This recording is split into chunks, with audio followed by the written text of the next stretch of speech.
असम सत्र महासभा का 2025 वर्ष का सेतु बंधन समारोह इस बार सोनितपुर जिले में आयोजित होगा।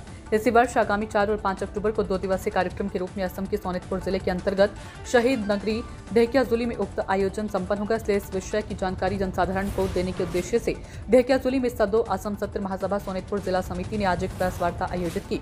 उल्लेखनीय है कि सदो असम सत्र महासभा के आयोजन और ढेकियाजुली वासियों के सहयोग से स्थानीय शहीद मैदान में इस बार ये सेतु बंधन समारोह आयोजित होगा। इसी कारण कार्यक्रम की विभिन्न रूपरेखा के संदर्भ में प्रेस वार्ता आयोजित कर सभी से सहयोग की अपील की गई। सदो असम सत्र महासभा सोनितपुर जिला समिति और सेतु बंधन समारोह 2025 आयोजन समिति ने ढेकियाजुली लोकनायक अमित कुमार दास महाविद्यालय में आयोजित उक्त प्रेस वार्ता में उपस्थित थे।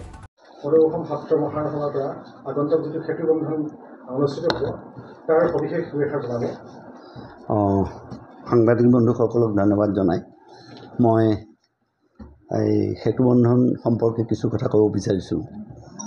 সদৌ অসম সত্ৰ মহাসভাই প্ৰতি বছৰে মহাপুৰুষ শ্ৰীমন্ত শংকৰদেৱে যি অৱদান আগবঢ়াই থৈ গ'ল, অসমৰ বিভিন্ন জনগোষ্ঠীক যি মিলনৰ সেতু বান্ধি থৈ গ'ল, সেই মিলনৰ সেতু আমি জনগোষ্ঠীয় লোকসকলক লৈ পেলাই প্ৰতি বছৰে আমি অনুষ্ঠান পাতি আহোঁ। ভাওনা তাৰপিছত প্ৰত্যেকটো জনগোষ্ঠীৰ নিজৰ নিজৰ কলা কৌশল দেখুৱাবৰ কাৰণে নিজৰ নিজৰ সংস্কৃতি আমি ব্যৱস্থা কৰি দিওঁ।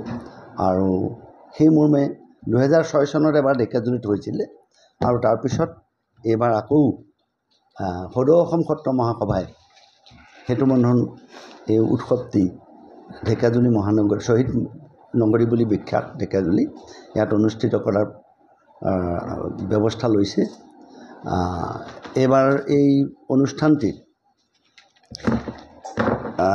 অসমৰ বিভিন্ন প্ৰান্তৰ যিখিনি আমাৰ অসমীয়া তিৱা, ৰাভা, বড়ো, আদিবাসী, নেপালী, অসমীয়া সকলো জনগোষ্ঠীৰ যিখিনি সংস্কৃতি আছে, কলা আছে, সেইখিনি প্ৰদৰ্শনৰ এটা বিশেষ ব্যৱস্থা আমি গ্ৰহণ কৰিছোঁ। যোৱা বছৰ যেনেকৈ গুৱাহাটী আমি হেৰিয়াত পাতিছিলোঁ, শংকৰদেৱ কলাক্ষেত্ৰত পাতিছিলোঁ, কিন্তু এইবাৰ অকণমান বাহিৰলৈ ওলাই আহিছে। এতিয়া ঢেকিয়াজুলিত আমি পাতিবলৈ গৈছোঁ। ইয়াতে আমি কেইবাটাও কাৰ্যসূচী লৈছোঁ। অহা অক্টোবৰ মাহৰ 4 আৰু 5 তাৰিখে আমি এই অনুষ্ঠানটো ইয়াত অনুষ্ঠিত কৰাৰ সিদ্ধান্ত লৈছোঁ। ইতিমধ্যে আমাৰ সাধাৰণ সভা হৈছে, 2খনকৈ সভা হৈ গৈছে আৰু সভাত বিভিন্ন উপ সমিতিসমূহ গঠন হৈছে, মূল সমিতি গঠন হৈছে, আদৰণি সমিতি ইতিমধ্যে আমাৰ সভাপতিদেৱে আপোনালোকক ক'লেই। এতিয়া আমাৰ কাৰ্যসূচীখন এনেদৰে থাকিব। 4 অক্টোবৰৰ দিনাখন পুৱা 8:30 বজাত পতাকা উত্তোলন হ'ব অনুষ্ঠানটিৰ। তাৰপিছতে 9 বজাত আমি স্মৃতি তৰ্পণৰ ব্যৱস্থা কৰিছোঁ। 9:30 বজাত জলপানৰ পিছতে 11:30 বজাত সেতু বন্ধন সমাৰোহৰ কাৰ্যসূচী উদ্বোধনী অনুষ্ঠান এটা হ'ব ইয়াতে। আৰু এই অনুষ্ঠানত আমি অসমৰ সন্মানীয় গভৰ্ণৰ ডাঙৰীয়াক আমি মাতিবলৈ ব্যৱস্থা কৰিছোঁ, ৰাজ্যপাল ডাঙৰীয়া। তেখেতৰ লগত যোগাযোগ এটা চলি আছে। আৰু ইতিমধ্যে আমি আমাৰ নিমন্ত্ৰণী পত্ৰ হিচাপে আমি পঠাইছোঁ ভাৰতবৰ্ষৰ ৰাষ্ট্ৰপতিলৈও আমি আমন্ত্ৰণৰ কাৰণে তেখেতৰ যোগাযোগ এটা কৰি আছোঁ। আমাৰ সেতু বন্ধন অনুষ্ঠানটোত বিশেষভাৱে অতিথি হিচাপে থাকিবৰ কাৰণেও আমাৰ মাননীয় মুখ্যমন্ত্ৰী মহোদয়ক আমি যোগাযোগৰ ব্যৱস্থাটো কৰি আছোঁ। ফাইনেলাইজ যদিও হোৱা নাই কোন ক'ত আহিব, তথাপিতো শেহতীয়াভাৱে আমি যিসকল আমাৰ মন্ত্ৰী আছে, বিভাগীয় মন্ত্ৰী আছে, সাংস্কৃতিক মন্ত্ৰী বা আমাৰ লোকেল ইয়াৰ আমাৰ বিশেষকৈ আমাৰ ইয়াৰ মন্ত্ৰী আছে অশোক সিংহল ডাঙৰীয়া, তেখেতৰ লগতো আমি যোগাযোগ কৰিছোঁ।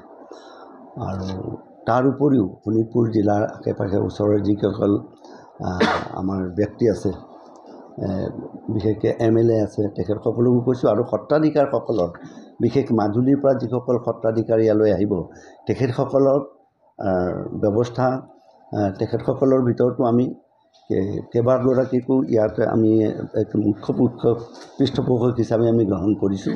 তেখেতসকলে আদৰণি আমাৰ লগত থাকিব। অকল সেয়ে নহয়, গোটেই অসমৰ 1200খন সত্ৰ আমাৰ লগত জড়িত হৈ আছে। এই 1200খন সত্ৰৰ অধিকাৰসকলে আমাক সুন্দৰভাৱে সহযোগ আগবঢ়াইছে। এই সেতুবন্ধন এই 4 তাৰিখৰ সেতুবন্ধনৰ এই সাংস্কৃতিক সমাৰোহৰ আগতেই সত্ৰাধিকাৰ সন্মিলন এখন হ'ব 2টা বজাত। তাৰপিছতে আহিব ভাওনা প্ৰদৰ্শন হ'ব সন্ধিয়া। আগদিনা এখন ভাওনা থাকিব 4 তাৰিখে আৰু 5 তাৰিখেও এখন ভাওনা থাকিব। তাৰ উপৰিও 5 তাৰিখৰ অনুষ্ঠানটি এনেকৈ থাকিব, আপোনাৰ 10 বজাৰ পৰা আলোচনা চক্ৰ হ'ব গুৰুজনাৰ ওপৰত। আমাৰ বিষয়বস্তুখিনি ইয়াতে যদিও দাঙি ধৰি দিয়া নাই এতিয়া আমি। 2 বজাৰ পৰা মূল সভা আমাৰ আৰম্ভ হ'ব আৰু 6 বজাত ভাওনা আকৌ প্ৰদৰ্শন হ'ব এখন, তাৰপিছত অনুষ্ঠানৰ সামৰণি হ'ব। সাংস্কৃতিক অনুষ্ঠানখিনি আগদিনা হ'ব আৰু যিখিনি ৰৈ যায় আমি পিছদিনাখন কৰিম। এতিয়া আমাৰ সংখ্যাৰ পৰিসৰটো আমি জনা নাই, এতিয়াও মানে যোগাযোগটো চলি আছে, সেইমতে আমি ব্যৱস্থাটো কৰিম। গতিকে এইখিনিয়ে আমি অনুষ্ঠানটিৰ কাৰণে আমি ব্যৱস্থা লৈছোঁ। তাৰ উপৰিও যিসকল সত্ৰাধিকাৰসকল আহক আৰু যিসকল শিল্পী আহিব ইয়াত প্ৰদৰ্শন কৰিবৰ কাৰণে, তেওঁলোকৰ থকা খোৱা ব্যৱস্থা আমি কৰিছোঁ। তেওঁলোক 3 তাৰিখে আহি পাব, 4 তাৰিখে আৰু 5 তাৰিখে প্ৰদৰ্শন কৰি হয়তো কিছুমান 5 তাৰিখে সন্ধিয়া গুচি যাব আৰু কিছু সংখ্যকে 6 তাৰিখে পুৱা যাবগৈ। এনেধৰণে আমি এই সাংস্কৃতিক সমাৰোহৰ ভিতৰতেই 2টা কাৰ্যসূচী আছে। এটা আছে শোভাযাত্ৰা আছে, শোভাযাত্ৰাও হ'ব। শোভাযাত্ৰাটো 5 তাৰিখে হোৱাৰ সিদ্ধান্ত লোৱা হৈছে, 5 তাৰিখে।